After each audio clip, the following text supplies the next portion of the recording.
एक पंडित जी थे। वो श्रीनाथ जी को बहुत मानते थे। सुबह शाम बस ठाकुर जी करके व्यतीत होता। पारिवारिक समस्या के कारण उन्हें धन की आवश्यकता हुई तो पंडित जी सेठ जी के पास धन मांगने गए। सेठ जी धन तो दे दिया, पर उस धन को लौटाने की 12 किश्त बांध दी। पंडित जी को कोई ऐतराज़ ना हुआ, उन्होंने स्वीकृति प्रदान कर दी। अब धीरे धीरे पंडित जी ने 11 किश्त भर दी, बस एक किश्त न भर सके। इस पर सेठ जी 12वीं किश्त के समय निकल जाने पर पूरे धन का मुकदमा पंडित जी पर लगा दिया। कोर्ट कचहरी हो गई।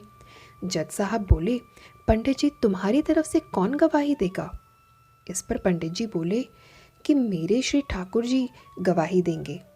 पूरा कोर्ट ठहाकों से भर गया। अब गवाही की तारीख तय हो गई।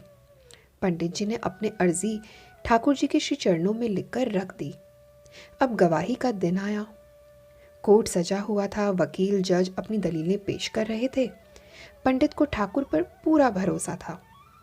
जज ने कहा, पंडित अपने गवाह को बुलाओ। पंडित ने ठाकुर जी के चरणों का ध्यान लगाया। तभी वहां एक वृद्ध आया जिसके चेहरे पर मनोरम तेज था। उसने आते ही गवाही पंडित जी के पक्ष में दे दी। वृद्ध की दलीलें सेठ के वही खाते से मेल खाती थी कि फला फला तारीख को किश्तें चुकाई गईं। अब पंडित जी को ससम्मान रिहा कर दिया गया। तत्पश्चात जज साहब पंडित जी से बोले कि ये वृद्धजन कौन थे जो गवाही देकर चले गए? तो पंडित जी बोले, अरे जज साहब, यही तो था मेरा ठाकुर, जो भक्त की दुविधा देख न सका और भरोसे की लाज बचाने आ गया। इतना सुनना था कि जज पंडित जी के चरणों में लेट गए और ठाकुर जी का पता पूछा।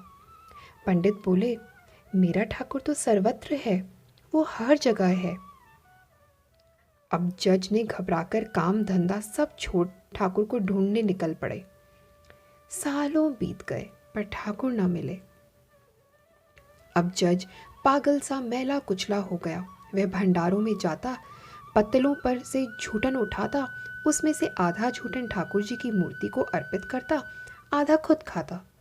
इसे देखकर लोग उसके खिलाफ हो गए और उसे मारते पीटते, पर वो ना सुधरा। झूठन बटोरा करता, खाता और ठाकुर जी को खिलाता। एक भंडारे में लोगों ने अपनी पतलों में कुछ न छोड़ा ताकि ये पागल ठाकुर जी को झूठन न खिला सके, पर उसने फिर भी सभी पतलों को पौंछ पाँच कर एक निवाला इकट्ठा कर ही लिया और अपने मुख में डाल लिया। पर अरे ये क्या, वो ठाकुर को खिलाना तो भूल ही गया। अब क्या करे?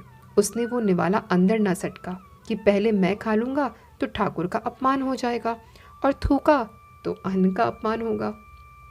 करें तो क्या करें? निवाला मुंह में लेकर ठाकुर जी के चरणों का ध्यान लगा रहा था कि एक सुंदर ललाट चेहरे लिए बाल गोपाल स्वरूप में बच्चा पागल जज के पास आया और बोला, क्यों जज साहब, आज मेरा भोजन कहाँ है?